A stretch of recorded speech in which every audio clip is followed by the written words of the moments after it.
কিন্তু যদি ছাত্ৰ ছাত্ৰী কম আছে তেতিয়াহ'লে ওচৰৰ বেলেগ বিদ্যালয়ৰ লগত তাক এমালগেমেট কৰক। অসমত 26,000খন গাঁও আছে, কিন্তু বিদ্যালয় কিমান আছে বুলি সুধিলে বিদ্যালয় 45,000খন আছে।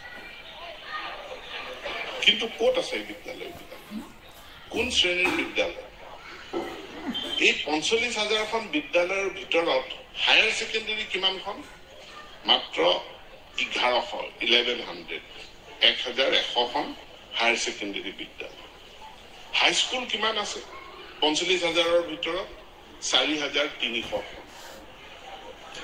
এমই স্কুল বা আপাৰ প্ৰাইমেৰী স্কুল কিমান আছে? 45,000ৰ ভিতৰত 3,500। তাৰ মানে গৰিষ্ঠ সংখ্যক বিদ্যালয় আমাৰ প্ৰায় এই 45,000ৰ ভিতৰত প্ৰায় 36,000 বিদ্যালয় হ'ল প্ৰাথমিক বিদ্যালয়। আৰু প্ৰাথমিক বিদ্যালয়বিলাক খুলিলে, কিন্তু প্ৰাথমিক বিদ্যালয়বিলাকৰ এতিয়া আটাইতকৈ ডাঙৰ সমস্যা যে ছাত্ৰ ছাত্ৰী নাই। আমাৰ প্ৰায় 3,000ৰ ওপৰত এনেকুৱা বিদ্যালয় আছে যিবিলাক বিদ্যালয়ত ছাত্ৰ ছাত্ৰীৰ সংখ্যা 15জনতকৈও কম। এতিয়া 15জন ছাত্ৰ ছাত্ৰীৰ কাৰণে চৰকাৰে 2জন শিক্ষক দিব নোৱাৰে, কাৰণ বিত্ত বিভাগে আমাক ধৰে যে 15জন শিক্ষকক 2জন শিক্ষকক 80,000 টকা আপোনালোকে দৰমহা দি পেলাই 15জন শিক্ষকক ছাত্ৰ ছাত্ৰীক পঢ়াবলৈ দিছে।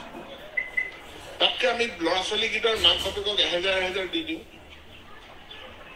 ল'ৰা ছোৱালীকেইটাৰ মাক বাপেকক যদি 1,000কে দিয়া যায় তেতিয়াহ'লে চৰকাৰৰ বিত্ত বিভাগৰ পইচা খৰচ হ'ব 15,000, আৰু মাক বাপেকে ল'ৰা ছোৱালীক কোনোবা প্ৰাইভেট স্কুলত পঢ়াই ল'ব। কিন্তু তাৰ বিপৰীতে মই 80,000 টকা দৰমহা দিব লাগে বুলি ক'লে বিত্ত বিভাগে কয় যে এইটোতো নিয়ম নহয়। ছাত্ৰ ছাত্ৰী যদি আছে তেতিয়াহ'লে স্কুল থাকক, আমাৰ আপত্তি নাই।